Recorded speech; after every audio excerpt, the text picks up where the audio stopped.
In the previous episode in this miniseries, we focused on the early years, upbringing and education of the Roman Emperor Julian, and told the tale of his brilliant victory against the Germanic Confederacy at Strasbourg. But Julian was known for much more, and this episode will cover his reign as the emperor, his later years, his war against the Sassanid Empire, his opposition of Christianity, and how he gained the bitter sobriquet of Apostate. They say that the Roman emperors used wreaths to cover their receding hairlines, but with the help of today's sponsor Keeps, you might not need to worry about that problem. It happens to one of our team members, and although it's too late for him, it's not too late for you. He didn't act on time, but that shouldn't be the case for you, as Keeps allows you to get treated from home. As thanks to Keeps, you can avoid an awkward visit to the doctor, and your hair loss medication can be delivered to your home. Keeps offers generic versions of 2 FDA-approved hair loss products. You'll be surprised by the price. Remember, prevention is the key in these matters. Keeps treatments typically take between 4 to 6 months to see results, so it's important to act fast. Keeps has more 5-star reviews than any of its competitors. Hundreds of thousands of men trust Keeps for their hair loss prevention medication. If you're ready to take action and prevent hair loss, go to keeps.com/kings or click the link in the description to receive 50% off your first order. That's keeps.com/kings. In the several years following his magnum opus battle at Strasbourg, Julian embarked on a number of smaller, successful expeditions. The territories of Frankish and Alemanni tribes were invaded, ransacked, and their rulers subjugated.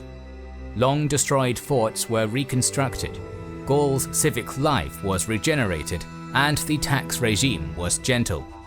Unexpected political and military triumph of this kind was good for the Western Empire, but it rankled with Constantius II and his courtiers, who had suffered a series of setbacks in conflict against Persia, most recently the fall of Amida in 359.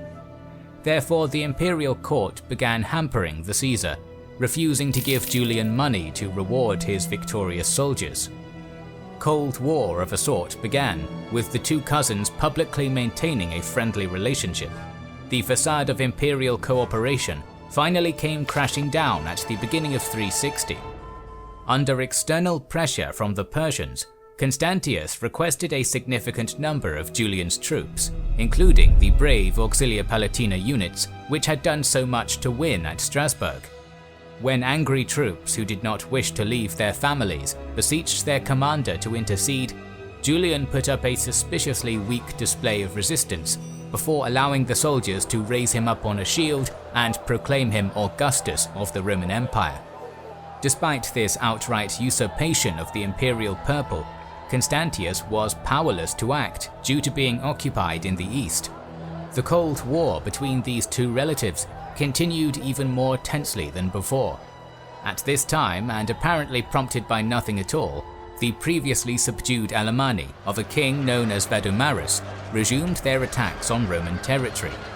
With customary gusto, Julian managed to defeat and capture the Germanic king, coming into possession of a letter implying that Constantius had instigated the attack. In a truly Roman moment that similarly signaled an era at its end, the death of Julian's wife and Constantius' sister Helena severed the final link between the two men. In spring of 361, Julian and his western armies made their way east via Pannonia. Stopping first at Sirmium, the self-proclaimed Augustus then progressed to Nisus, from where he sent a flurry of letters to the Greek cities legitimizing his actions. Despite his boldness, Julian was in danger of being caught between the emperor's army approaching from the east and a legionary force of Constantius loyalists in northern Italy. Constantius had all the advantages, but he fell ill en route. It seems despite the enmity between them, Constantius did in the end truly believe that Julian was the best bet if the empire was to prosper, reportedly designating the Gallic Caesar as his formal successor in a deathbed admission. A month later, after burying Constantius with honors and offering public condolences, Julian assumed the role of sole Augustus. Now that he possessed the ultimate power, the mask was removed. A new phase in the history of the Roman Empire had begun, as historian Hans Karl Teitler phrased it in his work. Throughout his early 20s, Julian kept his secret reverence for the pagan gods and continued going through the motions required of a Christian ruler of Rome. But now, he revealed the secrets of his heart and by plain and formal decrees ordered the temples to be opened, victims to be brought to the altars, and the worship of the gods restored. Emperor Julian essentially wanted the traditional Greco-Roman gods, venerated as they had been in the empire's high days, the increasingly labyrinthine imperial bureaucracy thinned down to its streamlined principate status, and the old first among equals model of imperial rule restored. In short, he wanted that noble old world he read about in his books. It wasn't going to be that easy. The emperor's first move was to cut the bloated imperial court and its expensive administrative apparatus. Throngs of minor officials and courtiers were thrown out to facilitate a simpler style which was closer to the people. Although we might look at Julian's attempts at thriftiness and desire to be a people's man as admirable, it was very different for the citizens of imperial Rome in the 4th century. Some in Roman high society, such as the panegrists Mamertinus and Libanius, did indeed laud the emperor for his senatorial austerity, but others were less impressed. Ammianus, for example, usually one of Julian's biggest fans, recounts an occasion during which the Augustus rushed out of the Senate to greet his old philosopher mentor Maximus in an undignified and ostentatious display of affection. During the late Empire, emperors were expected to be above mere emotional men. Trimming the central government, imperial court and their expenses was also an effort on Julian's part to rejuvenate the heavily taxed cities of the empire and revive their civic institutions as he had done in Gaul. He wanted a union of healthy, well-ordered cities, taking pride in their great heritage and honoring their gods. Julian could cut spending and sack officials as much as he wanted, but that would not accomplish the far deeper work of disentangling the Roman world from Christianity, a religion which was now deeply rooted, especially in its eastern part. The immediate response to Julian's religious decrees varied by region, but triggered what amounted to a localized religious civil war in many of them. Inscriptions from the ruins of pagan statues, shrines and temples from Syria to Numidia championed the new emperor as a restorer of temples or the restorer of Roman religion, phrases which expressed the pagans' gratitude for Julian's patronage. Still, the fervently anti-Christian emperor knew all too well that he couldn't destroy the hated faith just by attacking it directly. According to Ammianus, the emperor once remarked that no wild beasts are such dangerous enemies to man as Christians are to one another. Less than half a century since Constantine's triumph at the Milvian Bridge, the monotheistic religion was already riven by internal division. Controversies such as the Donatist dispute and the Arian heresy led to violence which was just as bad, if not worse, than that inflicted against the heathen pagans. Ostensibly to facilitate religious freedom, Julian ordered the return of all religious exiles to their native cities and their native churches. The result was predictable and immediate: brutal retribution and violence, a likely intention of the emperor's desire to see Christianity destroy itself. In Mauritania, a band of vengeful Donatists raided the church of Castellum la Melefense, killing many Nicene Christians. Nearby, another mob of Donatists managed to get inside the predominantly Nicene settlement of Tipasa, desecrating holy artifacts and killing women and children. Julian's attempted religious reversal buckled the entire Roman world and had profound consequences at the local level. Julian gave gifts to predominantly pagan cities, while at the same time persecuting primarily Christian cities by rescinding tax exemptions, diminishing their privileged status. Most scholars believe that Julian did not embark on a violent, systemic campaign against the Christians, primarily because he had learned how powerful their gesture of martyrdom was from Diocletian and other past persecutions. Instead, the infamous so-called school edict basically prohibited Christians from teaching classics.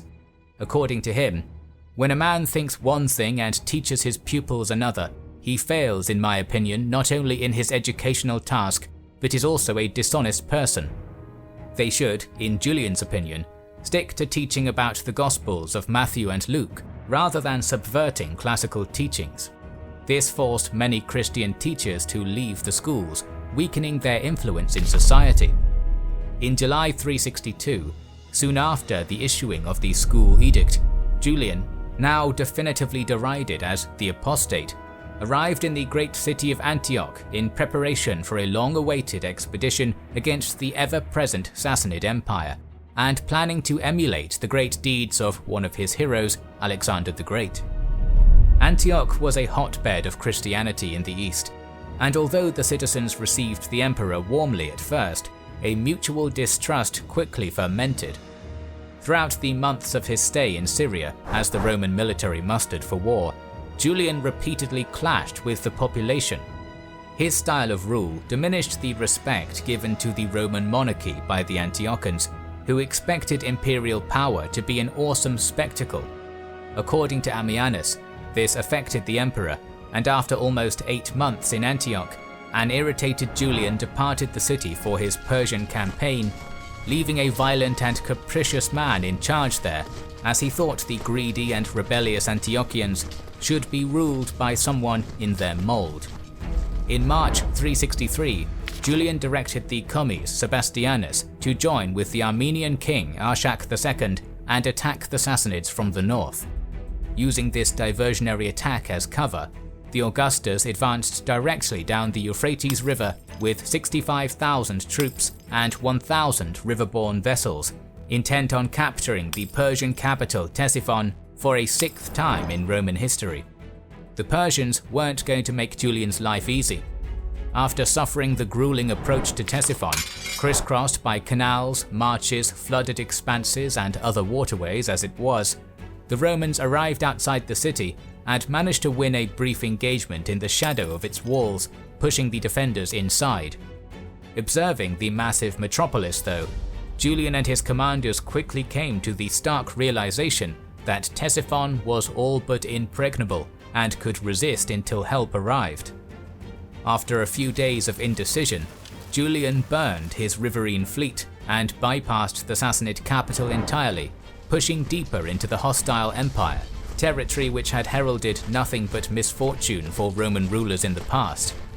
Unfortunately for the Romans and their overly ambitious emperor, that trend continued when the main Persian army under Shapur II entered the area and began a scorched earth policy, refusing to give the invaders a battle, whilst harrying them from afar and burning anything that might sustain Julian's war effort. On June 16, 363, Julian and his war court discarded whatever further plans they might have had to keep the invasion going and turned north, aiming the legions towards Roman territory in hopes of salvaging something, even if that something was an army in one piece. As the retreating imperial force plodded through the purposefully created wasteland north of Ctesiphon, Shapur's notoriously nimble Persian units continuously bit and sliced away at them, using ambushes and skirmishes to weaken the Romans. Despite cultivating an outdated bearing as a princeps of old, the Augustus nevertheless garnered respect from all of his soldiers by military prowess and courage, with classical heroes such as Alexander and Caesar at the forefront of his mind. Julian repeatedly rushed to beleaguered sections of his marching column, fighting and leading his troops by example to repel the Sassanid attackers. He fought like a warrior politician general of the Punic Wars, merged with the dash and glamour of a Hellenistic monarch. As the emperor's legions were marching past the city of Samarra, the rearguard was assailed from the rear by Sassanid cavalry. When an unarmed Julian, who had been reconnoitering the terrain in front of the column, got word of the plight his men were in, the Augustus rushed to aid them, but crucially forgot to clad himself in armor. All he had was a hastily obtained shield, pitiful protection against the force Persians were able to bring to bear. As Julian was vigorously en route, subordinates informed him that the vanguard was suffering precisely the same mauling. Believing that threat to be of greater importance, The emperor turned about and rushed in the direction of his front ranks.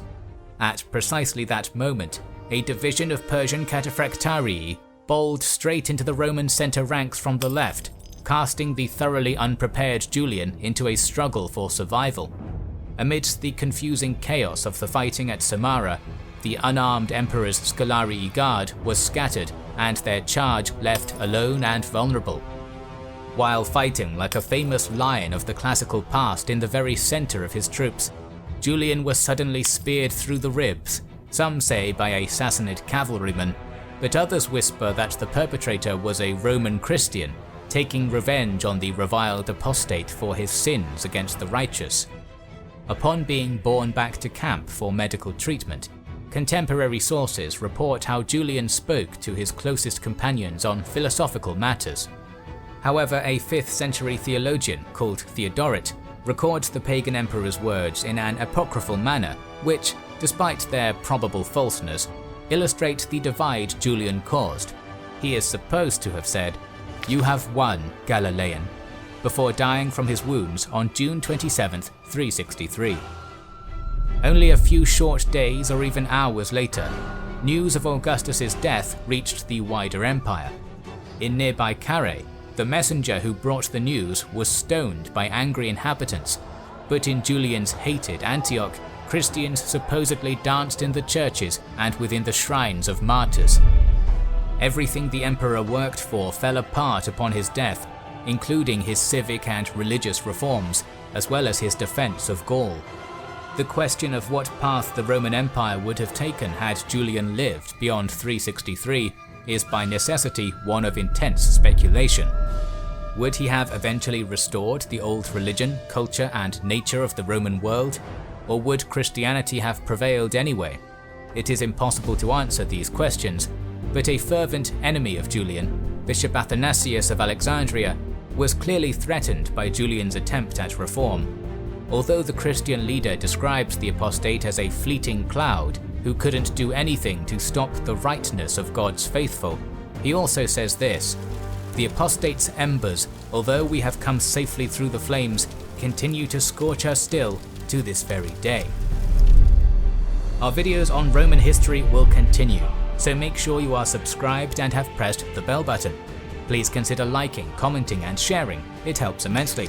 Our videos would be impossible without our kind patrons and YouTube channel members, whose ranks you can join via the links in the description to know our schedule, get early access to our videos, access our Discord, and much more.